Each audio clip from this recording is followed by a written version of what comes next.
माझे नाव इरफान शेख. मी PCMC पुनावळे शाळेच्या 6वीचा विद्यार्थी आहे. साऊंड म्हणजेच ध्वनी. आपल्या परिसरात वेगवेगळ्या प्रकारचे ध्वनी आपल्याला ऐकू येतात.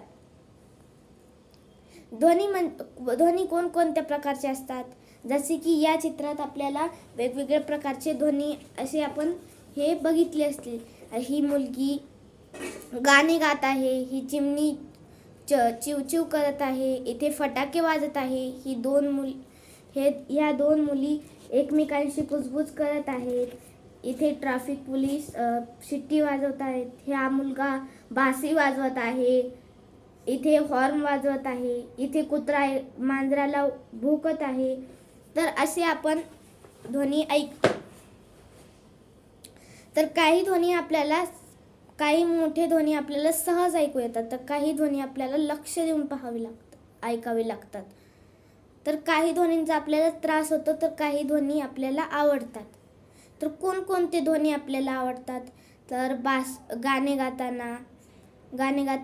गाताना आपल्याला ते ध्वनी आवडतात, जसे की बासरी वाजवताना. पण कोणते ध्वनी आपल्याला त्रासदायक ठरतात, तर जसे की जे ढोल ताशांचे आवाज असतात, जास्त आवाजाचे, फटाक्याचे आवाज, वाहनांचे हॉर्नचे आवाज, यांच्यामुळे आपल्याला आपल्या कानांना त्रास होतो. ध्वनीची निर्मिती कशी होते, तर ध्वनी निर्माण होण्यासाठी एखाद्या वस्तूचे कंपन पावणे गरजेचे असते. वस्तूचे जोपर्यंत कंपन पावते तोपर्यंत आपल्याला ते ऐकू येते, पण जर ते कंपन बंद झाले तर आपल्याला ऐकू येत नाही. तर असे कोणकोणते आहेत जेथे कंपन पावतात, जसे की रेडिओ, टेप रेकॉर्डर आणि यांचा स्पीकर जो असतो तो कंपन पावतो. आपण एक कृती करून पाहूया. रेडिओ आणि टेप रेकॉर्डरच्या स्पीकरवर आपण जर हात ठेवला तर आपला हात थरथरतो, आणि तो स्पीकरवर हात ठेवल्यावर जर रेडिओ किंवा टेप रेकॉर्डर बंद केल्यास आपला हात थरथरायचा बंद होतो, म्हणजेच ध्वनी प्रसारण होते. तर आपण अजून एक प्रयोग करून पाहूया. रबर बँड घ्या आणि रबर बँडनं ओढा. म्हणजे काय होईल, त्याचे जे चामडे असते ते कंपन पावते, सोडल्यानंतर तो कंपन पावतो. तबल्याच्या ह्याच्यावर मोहरी किंवा वाळू टाकल्यावर ते तबल्याला जर आपण वाजवले तर काय होते, तर तबला कंपन पावतो आणि मोहरी किंवा वाळू तोपर्यंत उडत राहते जोपर्यंत त्याचे कंपन राहते. ध्वनिशास्त्र म्हणजे लाऊडनेस. आवाजाची निर्मिती, प्रसारण, परिणाम, ध्वनी याला मिळूनच त्याचे विज्ञान म्हणजे ध्वनिशास्त्र. तर ध्वनीची तीव्रता मोजण्यासाठी डेसिबल या एककामध्ये मोजतात. आपल्या घशामध्ये एक स्वर यंत्र असतात, त्यामध्ये ध्वनी तंतूच्या कंपनामुळे आपला ध्वनी निर्माण होतो. स्वररथातून निघणाऱ्या ध्वनींचा दर्जा वेगवेगळ्या ध्वनितंतूंच्या ताठरपणावर असतो. कोणाचा ध्वनितंतू कमी ताठरपणात असतो, ज्याचा ध्वनितंतू जास्त ताठरपणा असतो त्याचा आवाज जास्त निघतो. ध्वनी कसा ऐकू येतो, तर ध्वनी निर्माण होत असताना निर्माण ज्यातून होते त्याला ध्वनिस्रोत म्हणतात. त्यामुळे सभोवतालचे हवेमध्ये कंपन निर्माण होतात. जसे की आपण जर आपण तबल्यावर मारले तर आपल्याला ते ऐकू येते, म्हणजे वायूतून त्याचे प्रसारण होऊन आपल्याला कानापर्यंत ऐकू येते. तर जे वायूमधून जे आपल्या कानापर्यंत येतात त्याला म्हणतात ध्वनिलहरी, ध्वनीच्या लाटा. ते सर्व दिशांनी पसरतात आणि आपल्या कानापर्यंत येतात आणि ते आपल्याला ऐकू येतात. कानाच्या पोकळीत तर जो पडदा असतो तो ध्वनिलहरीमुळे कंप पावतो, कारण तो एकदम छोटा असतो. त्यामुळे आपली जी संवेदना असते, जी कंपन पावते, ती कानातल्या चेतातंतूने आपल्या डोक्यात जाते आणि चेतातंतूद्वारे ती मेंदूपर्यंत पोहोचते आणि आपल्याला समजते की हे कशाचा आवाज आहे आणि कुठून येत आहे आवाज. ध्वनी प्रसारण, ध्वनीचे जे स्रोत असतात म्हणजे जसे की तबला, काही पण जे स्रोत आहे त्यांनी ते सर्व बाजूंनी पसरले तर त्याला म्हणतात ध्वनी प्रसारण. ध्वनी प्रसारणाचे कोणकोणते माध्यम आहेत तर ध्वनी स्रोतांभोवती असणाऱ्या जे पण पदार्थ असतात त्यातून ध्वनी लहरी पसरतात. जसे की वायू, पाणी. एक प्रयोग करून पाहूया. पाणीतून कसे ध्वनी लहरी जातात. तर आपण बाउल घेऊया. त्याच्यातून आपण जर चमच्याने त्याच्या बाजूला त्या बाउलवर हलकेसे मारले तर त्या पाण्यामध्ये लहरी येताना लाटा जाताना दिसतात. तर यालाच ध्वनी लहरी म्हणजे पाण्यातूनही ध्वनी लहरी जातात.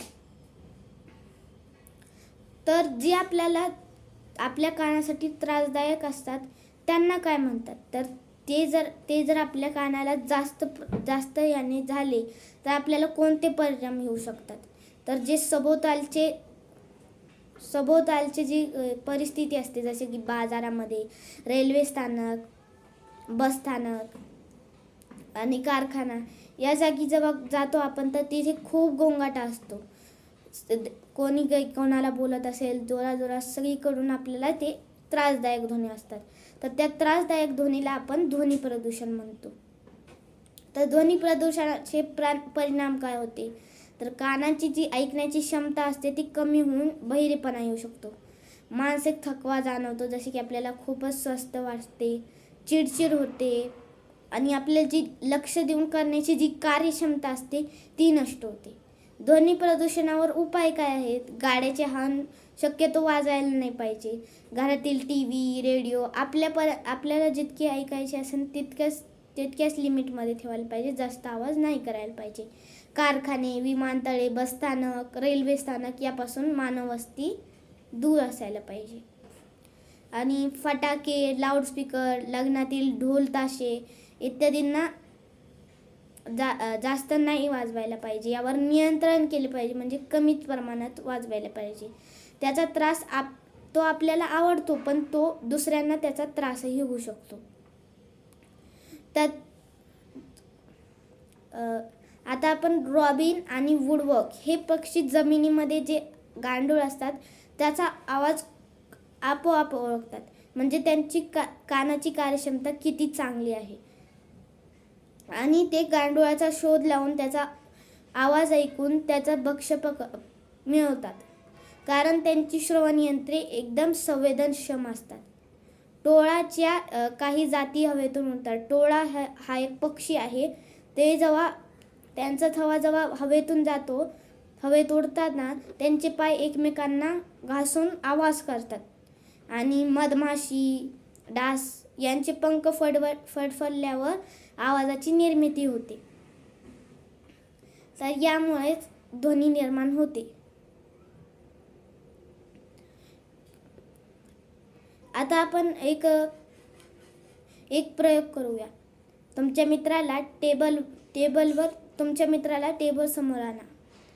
टेबल समोरच्या कोण्यावर तुम्ही त्याला वाजवायला सांगा. जसे की माझ्यासमोर आता टेबल आहे तर मी त्या टेबलवर वाजवणार.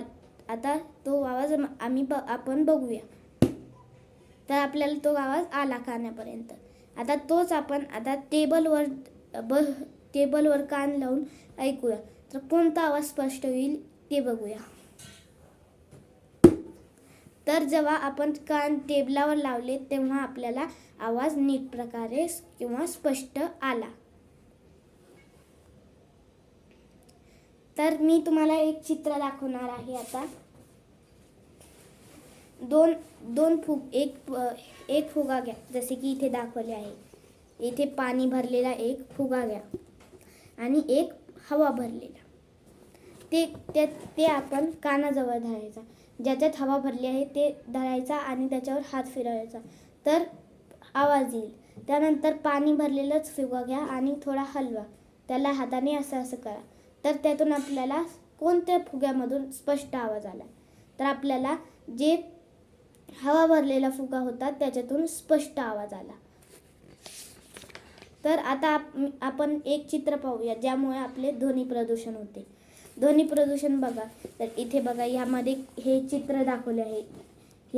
हे तर यामध्ये कोणकोणते ध्वनी होत आहेत, तर इथे हे पालक याच्यासोबत बोलत आहेत, इकडे गाड्यांचा आवाज आहे, इथे हा हसत आहे, इथे कॉलवर बोलत आहेत, इथे ही ड्रम वाजवत आहे, याच्यामुळे आणि दूरदर्शन चालू आहे, कुत्रा भुकत आहे, याच्यामुळे आपली ध्वनी प्रदूषण होते. जसे की आता बाजारात याच्यामुळे ध्वनी प्रदूषण होते.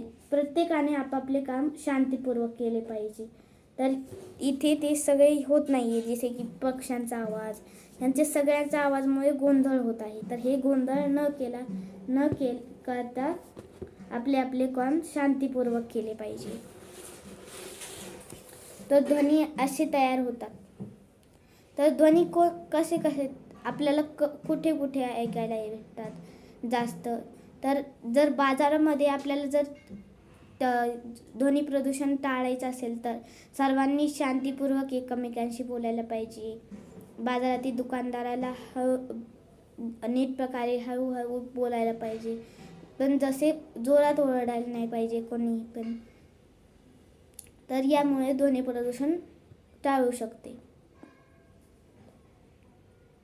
तर असे आपण आज ध्वनी कसे तयार होतात आणि ध्वनीचे कोणकोणते प्रकार आहे, विविध प्रकार कोणते आहेत ते पण बघितले.